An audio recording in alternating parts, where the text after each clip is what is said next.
Hello everyone and a good afternoon po sa inyong lahat. It's a great Monday and the start po of the celebration of International Women's Month. So today po, we will take a break from vaccinations and we'll discuss po a very interesting topic and it's more personal than what we normally discuss. Milig ako dito being a psychologist also. And the title is Kumusta na 1 year after. Okay? So it's not kumusta na a year after, it's kumusta na 1 year after. Okay? So let's change our title. My name is Dr. Ana Yark Bondok. I'm happy to be with you. Ako po, I'm an internal medicine specialist and a pulmonary and critical care specialist. I'm also the wife of a mayor, former congresswoman, and a mom here living in the province sa San Juan, San Luis, Pampanga. And join us po para we examine our career, our families, our love life after 1 year of lockdown. Okay?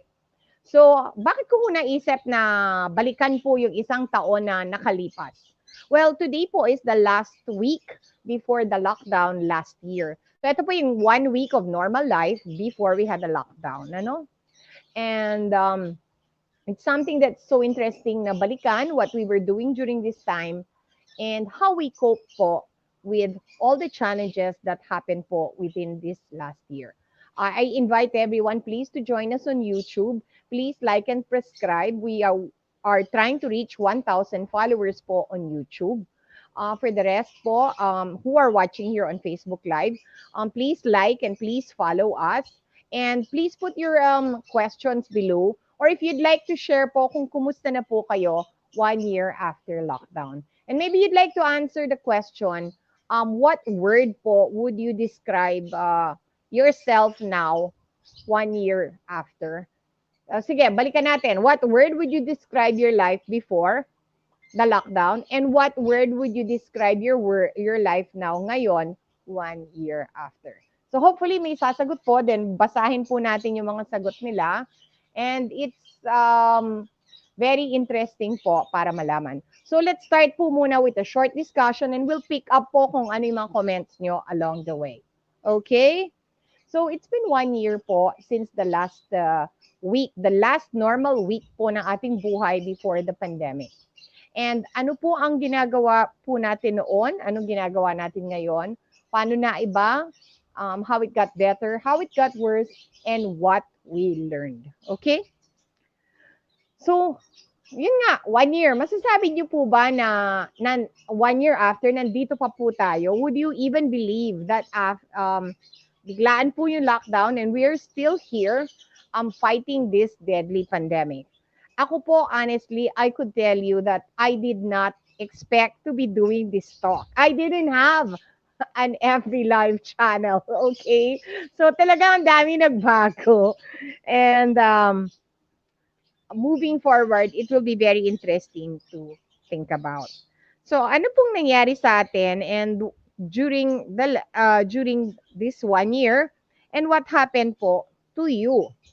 So worldwide po, 2 million people are dead.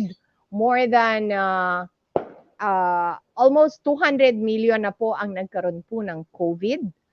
In the Philippines po, 594,000 persons got sick of COVID and 12,000 persons are dead. These include, sa akin, I'd like to share with you some very good friends. My closest college barkada, she did not die of COVID, but sobrang gulo po, really her care was affected and she passed away. One of the closest and the first po in our barkada to pass away. It's been very painful. Two of my cousins passed away from COVID. And kayo po, may I ask you, meron ho bang na-COVID sa inyong pamilya? Or did somebody pass away? I feel like hindi po nangyari itong pandemic na to without touching each and every one of us personally. Sa pamilya po namin, meron pong nagka-COVID. I'm happy to tell you that they are now okay. All right.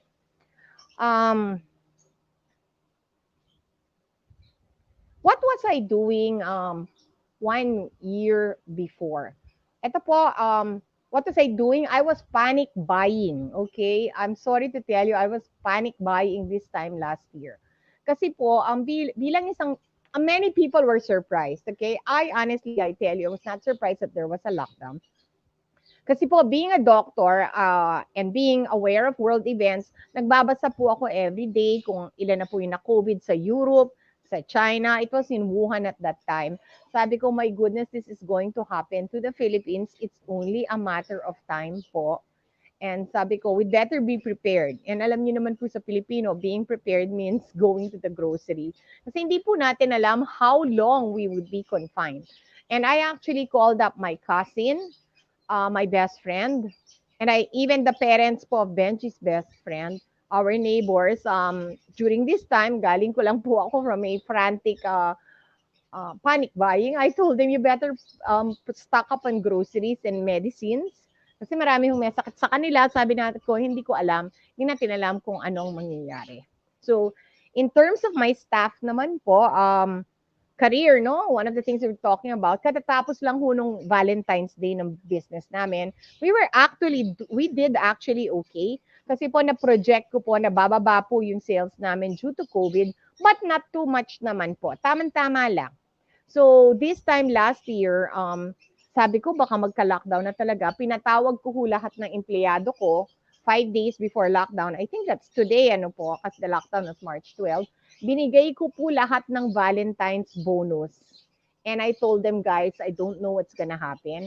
We can no longer eat out like we normally do. Kasi normally ho kakain kami sa eat all you can, tapos magbibigayan ng mga red envelope para masaya. So sabi ko, wala na hong kainan ngayon sa labas. We just have to be here in the house and then in the office. And then I gave out a small bonus. I'm not saying it's large, but I did give out a bonus.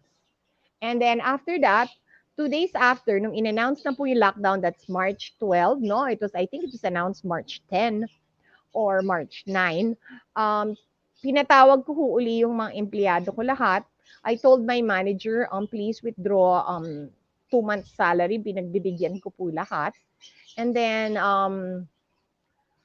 I just said, let's see each other after the lockdown and God willing, we're still alive. So yun po yung nangyari sa amin. Nagpaalam din po ako sa kapatid ko that I was going home to spend time here in the province. And it's been 1 year na sa probinsya pa rin ako. Okay? So let's talk about the career. Kumusta po yung inyong job or inyong business after 1 year? The Philippines went into a recession. Ano po yung recession? Umatras po. Umatras ng grabe ang ating pong ekonomiya for the first time in 29 years. So panahon pa pala ni Ramos po yung recession. I didn't know this. Akala ko po, I know that, akala ko po panahon ni ERAP. No, panahon pa po ni Ramos that the Philippines has been doing this badly. First time. And then, our best sector po is the government. Kasi luckily, if you're a government employee, nababayaran pa ho kayo ng sweldo. The private sector jobless rate, however, has been really horrible. Ang dami ko pong personally nakilala. Even if you just go to the malls, makita nyo po na marami pa pong sarado. You just go around, you could see naman po the evidences of this. So what could I say? Thanks the Lord that you still have a job.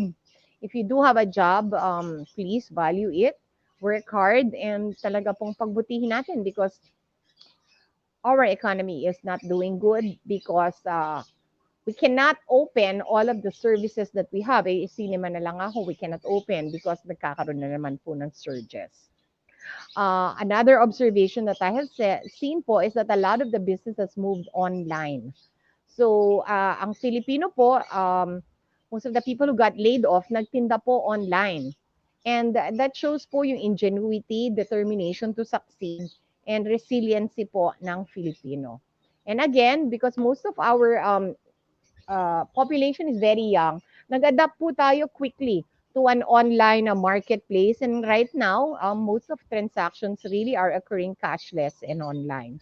Kami po, personally, our business, we have been online for the last 5 years. But napansin po namin na talagang, yun na po talaga yung kalakalan ngayon. The work from home is a new phenomena, which is very interesting din po. Good po kasi because before, because of the traffic in Metro Manila, nagko-commute 5:00 pa lang. Meron pa nga ho, 3:00 pa lang yung galing po ng Cavite. Ah, Tumutulak na po yan sa trabaho and to bring the kids to school. So, really, the commuting time has been cut down by this work from home. I really like it. And pwede pala, no? We never thought of this? I didn't know. But because kultura po ng working dati was that you had to go to the office. Ngayon po, the work from home phenomena has really taken off. Pag nawala po yung pandemic, maybe a significant portion po of our workforce may consider working from home. Bad naman po dito yung mga job losses. And again, there are new stresses naman din po and new problems from working from home. But the good thing po is that there is reinvention and new opportunities in many, many industries. Nagugulat po ako eh. I've heard stories of people na mas umatras pero then biglang nag-adjust, umu-okay din ho. So, adjustment, change, and adaptation to the new business environment is very, very important. And if your career po can adjust also, that would be great. With regards po to our family, kumusta na po ang mag-asawa? How has 1 year together been for you? Mas nagkasundo ba kayo? Did you find out that you married the right person? Or did you find out po that it's not really meant to be? So magandang tanong po yon because many husbands and wives have never spent this much time together. Personally, kami po ni Dr. J, sabi nga po ni Dr. J when I came here, with Benji on the evening of March 10, he was very worried how we would adjust po to living in the province after living for a long time in Metro Manila and just coming back and forth. Nagulat po siya na Benji adjusted so well po sa probinsya. Keeps running around sa bukid, swam in a flood, takes care of aspins, alam na po yung mga bayawak, tuko, sawa, ubingan, cobra. There was a cobra this morning, janitor fish. So Benji became a little farmer. So maganda. So nag-adjust po yung pamilya talaga. Kayo po, how has your family adjusted? And I know it's been good for some, it's been difficult for others. And I would say po, may good, may bad. Ito po, pinakamasakit po nangyari sa akin na, and I don't know po sa inyo, but I think a lot of us feel this way. Yung separation po from family has really been the most difficult. Filipinos are family-centered. I haven't seen my brother in a year. I have my mom who are 85 and 80 in 1 year. Even my cousins, I haven't seen them. It's really quite difficult. Mahirap po. One of the most painful also, yung may namatay, hindi ka pwedeng makiramay. Mahirap po yun. Sa Pilipino po, that's like a fate worse than death. On the other hand, for the mga kids, online school has been a big adjustment and module school. I'm not so sure that it has been good for everyone. Of course, our internet is challenging. And sa mga nanay po, our jobs in the home has just increased. Nagugulat ho ba kayo na parang lockdown pero parang mas busy pa kayo kaysa sa dati? Kasi not only do you have to work, ngayon you have to work online, you have to clean the house, you have to teach the kids. It's really been a very busy time for women. And even though my husband does help, a lot of it is really falling on me to keep up the home because my husband is the one who has a job. So, daming adjustment po talaga. Online school has been difficult for me. Um, I find it hard to be a mom and a teacher at the same time because I just want to play with Benji. But as a teacher, you need to have discipline po and ano po and consistency. So it's been difficult. For the seniors, it's been very painful po to be locked up. Yung nakasusi po talaga. And I know a lot of seniors have not even left their house, not even once. I think the mental health has gotten worse. People are depressed. Ang daming seniors mo na mga pasyente ko. Sabi, Doktora, am I having a stroke? Someone asked me. I feel lightheaded. I haven't seen my doctor in 1 year. Ang sagot ko po, sir, you're suffering from not seeing your doctor for 1 year, and you're also suffering from anxiety made worse po by the pandemic. And then I put open and closed quotation marks. Very, very common. So, ang dami pong, kung may problema po yung mga mag-asawa, yung mga nanay, yung mga kids, may problema din po yung mga seniors. And that includes isolation and loneliness. I hope we realize that and that we keep in touch with the seniors in our family. So I'm hoping po that family ties were strengthened. Pero nagkaroon din po ng mga issues of child abuse, physical violence. Kasi po nagkaka-tension din when you don't have a job and you're all cooped up in one small space. Mental health, sinabi ko na po, problema. Pero ang dami ho nating na-realize and one of the things that I wanted to stress, um, parang I realized that material things are not that important. Kasi dati, you had to have the latest bag, kailangan, maganda yung gamit mo ngayon. I haven't even worn high heels in 1 year. Nabawasan po yung pagbili ko ng makeup. So, ang dami ko palang, I could exist pala without a whole lot of stuff. Kaya lang, I would personally say, tinamaan na ekonomiya dahil hindi ako bumili ng makeup. Okay? So, another thing that I wanted to bring up was love life. And this is very important for me. Not because of my love life personally, but how has the pandemic impacted po younger persons, okay? Sa bata po, may age 20, siguro mga from the teenagers to the mga 35, 30, friends, job, barkada is more important than family. And nawala po sa kanila lahat yon. We lock them in their house with their parents. So, for college students, imagine, mag-graduate ka na ng college, wala ka sa campus. You get sad yun. Because you're supposed to be having barkadas, going to school, interacting with friends, gano'n. Nawala ho lahat yun. There's a sense po, sa akin I sense that for the younger generation, there is a sense of lost opportunities kasi this is the best years of their life and it's, 1 year na. How long is this gonna be? We don't know. Kaya pa kung minsan ang feeling ko, yung nagre-rebelde ho ngayon, yung mga bata eh. Kasi mild lang naman yung COVID sa kanila most of the time. And then number two, they're supposed to be enjoying their life and they can't. Opo. It is very difficult to find and build relationships, romantic relationships during this time. Saan ka maghahanap ng jowa? Saan nga ba? On the internet? It's really quite difficult. How do you go on a date? How do you have sex? Sex is important and not only for married persons. I mean, let's face it. Ganun na po talaga ngayon. And how is it happening? Due to the pandemic. And it's sad. Malungkot po talaga. And for younger persons, talaga may sense that the best years of their life are being spent locked away. And marami nga po talagang tinamaan dito sa tanong ko, like, how is your love life and what's going on? And even for women, it can be very, very concerning. What if you're 32 years old and you don't have a boyfriend? And you don't know how long this pandemic is gonna last? How are you gonna get married? Ang hirap. Ang hirap talaga. So, there are a lot of things to discuss about Kumusta na 1 year after. What I could see, my life before, in one word, was busy. And I could say po, again, my life now, in one word also, is still busy, but in a different way. Kumbaga, lahat po tayo nagbago. I hope we change for the better. I hope we change to have a purpose in life. I hope po we change to realize what is important to us. And I hope we realize that we want to live a life that is of service to others. So marami pong nagbago. I'm praying it will change for the better.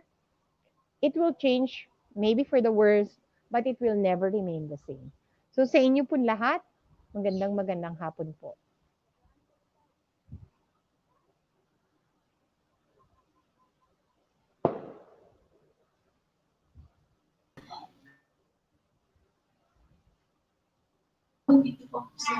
From Mr. Jericho Roque Mendoza.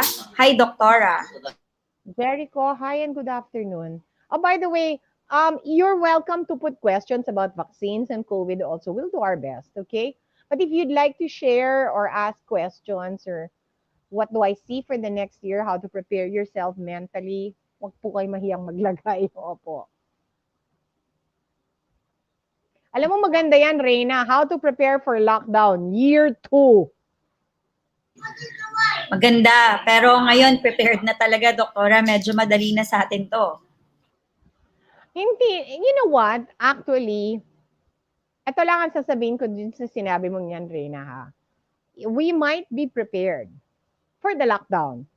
But what I would like to say is we need to restart our lives also. Hindi tayo pwedeng ulitin pa yung nangyari last year eh.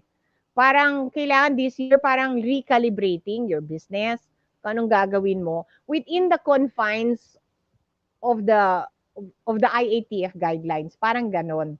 For example, if you wanted to take a master's degree last year but you couldn't because of the lockdown, what, you're not gonna take a master's degree again? Kung kailangan makahanap tayo ng ibang uh, find another path. Hindi tayo pwedeng naka-hold na lang. We have to move forward, but move forward with safety and caution. Yun lang. From Miss Sonia Tungol, hi po, Doktora. Sonia, From how are you? From Miss Julia Kinahon Kunan, hello, Doktora Ana, stay safe and beautiful. From Okay. Third Kill Salas Vendetta, hello, Idol, musta po? Kumusta? From one of our viewers, from Mr. Glenson Loyola, wala na pong hashtag love life. Skip na po. Skip. Ha ha ha ha. Ilang taong ka na, Glenson? And you know what? It doesn't have anything to do with age eh. Kasi love life could be what's your relationship with the Lord. I hope it became stronger. We can also interpret love life to be what's your relationship with your husband. I'm praying nakapag-build po kayo together. But if you're single, I mean, this is worrying. I hope, I don't know, for those who are single and looking, how will you actually find someone during a pandemic? Unless that person is a Grab driver, hindi ko alam. Ikaw, Reyna, any thoughts? Kasi may mga pamangkin kang single. Well, mas naging mabuti ang family life. Yun lang ang masasabi ko, Doktora. May mga pamangkin na nawala ng love life during pandemic. However, they become more focused on other stuff like yung career and family life at saka yung relationship with the Lord and their faith. Yan. Okay, good. Okay. Thank you for sharing that, Glenson. Wag naman skip. Okay? From Miss Doris Esguera Cunanan, good afternoon po, Doktora. Na-refresh po ako sa gardening noong elementary days. Okay naman po, nakakapagpatubo naman ulit ng kulay at mga ornamental plants. Stress reliever. That's good. So, si Doris became a plantita. From Miss Raymond Dios Mose, hello po, Doktora. Hello rin po. From Miss Jubilin Goricho Maglangke, hello, Doktora. Jubilin, kumusta na? From Miss Marilyn De Makibo, mayap gatapunan po, Doktora. Hi, Marilan. From Mr. Junem Tudino, good afternoon po, Doc. Sir June, how are you? From Miss Pressy Lopez, hi po. Pressy, magandang hapon. From Miss Juliet Kinahon Kunan, 1 year in home po, Doktora, as in never going out of the house. I joined the online streaming masses every day since the start of lockdown and up to now. Maganda yon. At least you get spiritual guidance. Pero you know what, ako, baka magulat kayo, I'm not in favor of staying home forever. Sa tingin ko po, that is bad. Sa akin, But of course, ang daming mga seniors na pinigilan ng kanilang mga anak. I cannot naman blame the anak. Sabi nga po ng husband ko, during this pandemic, wala talagang mali eh. Kailangan komportable ka sa decision mo. Yun.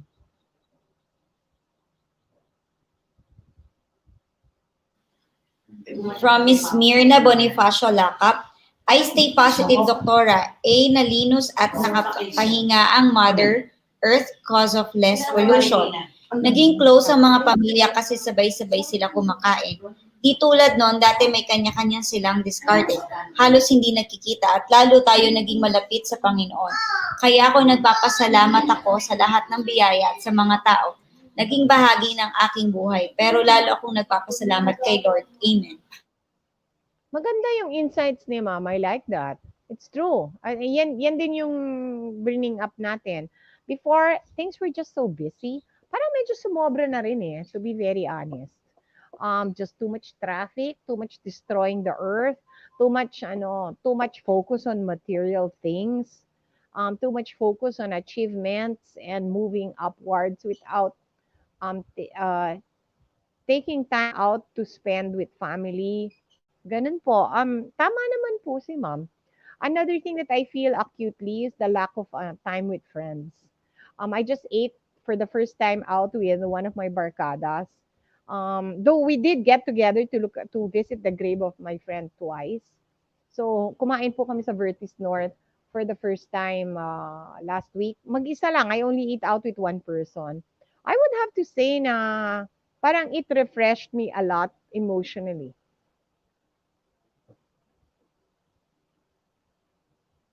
From Miss Jane D. Bolus, hello po, Dr. Ana. Jane P, how are you? From Mr. Roland D. Quiazon, thankful pa rin po we are still alive. Medyo struggling but we can get through with it. Ganyan tayong mga Pinoy. Survivalist tayo. Kahit may problema, tinatawanan lang natin yan. That's a good insight. Yeah, Filipinos are very, they adjust themselves to whatever is in front of them. But I'm hoping that we just don't keep adjusting. We also have to fight to change the situation. Hindi po pwedeng, sige, adjust na lang tayo. Hindi, laban.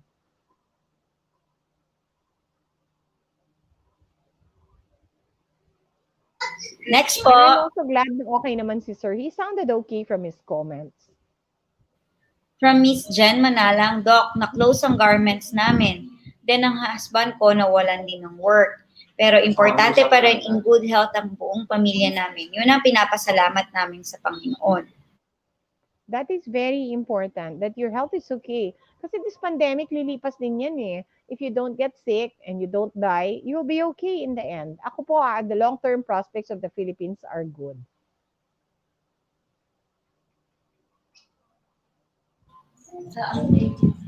From Mr. Okay. From Mr. Efren Kiambao, eto doktora, wala pa ming work nang mag-lockdown. Sa awa ng Diyos, nakakaraos din po kami. Ay, nako, this is really so sad to hear things like this, ano? But again, as I said, as long as we survive, don't die. Once the economy recovers, bubulusok yan, promise.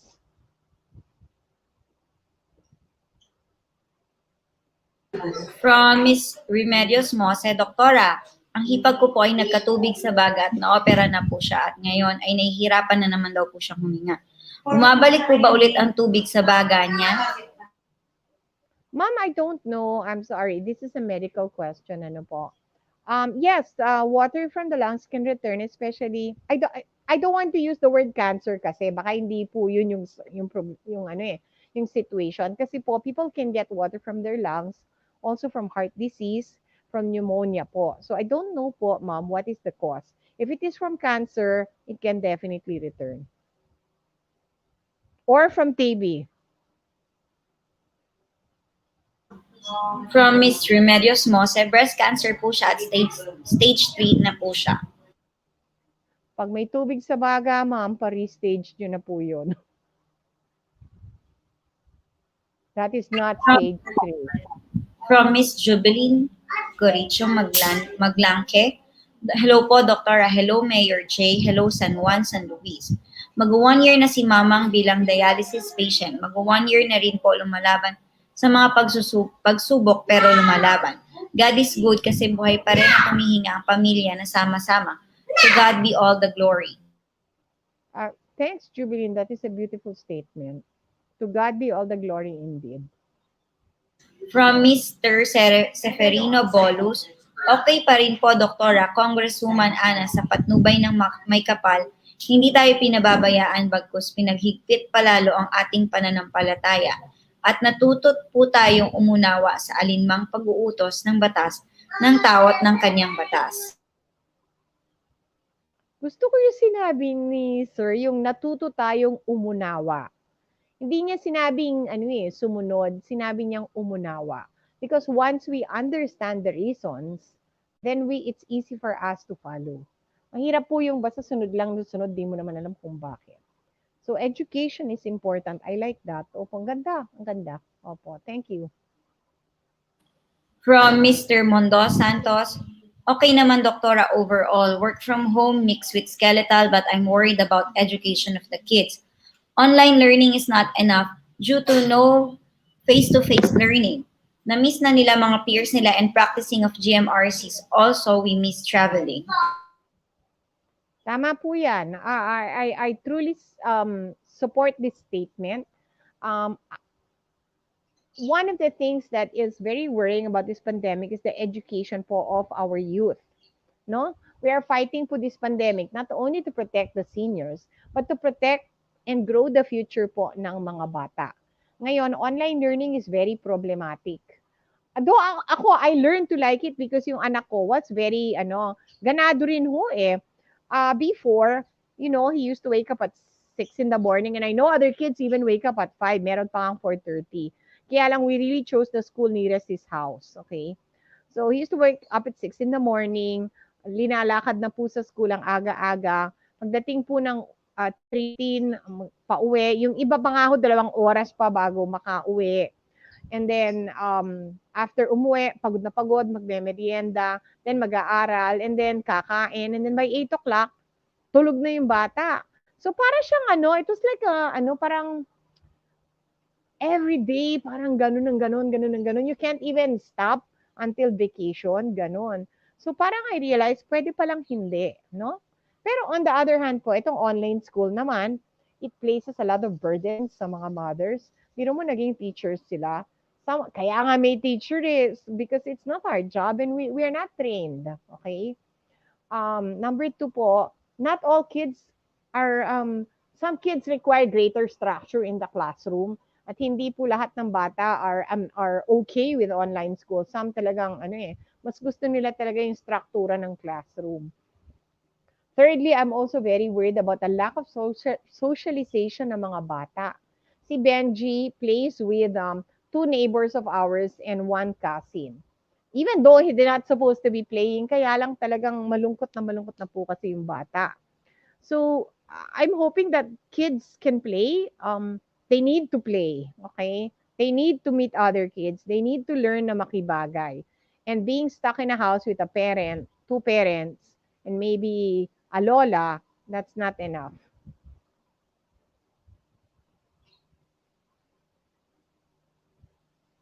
From Miss Rowena Lulu, hello po, doktora. Ma'am Rowena, how are you? And hello po.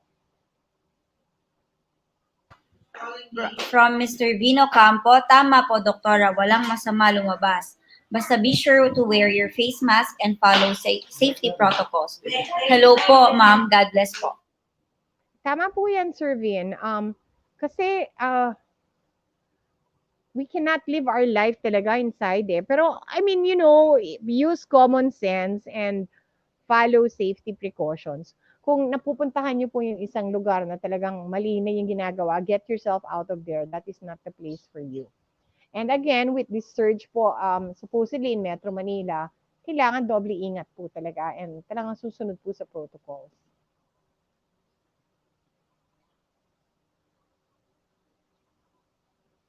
From Miss Alicia C. Dumagin, hello po, doktora. Nagkaroon po kami ng time sa family. Looking for the positive side. Sa awa at love ng Panginoon, nakatawid kami sa 1 year after ng pandemic. God bless po, doktora. Yes, I think sa dami po nang nagka-COVID sa Pilipinas, especially in Metro Manila, no, the provinces, they don't personally, I would say mas mababa yung rate, no? But I think in Metro Manila, everyone knows someone, kahit Facebook friend lang na na-COVID. And parang na-touch po tayong lahat in some way.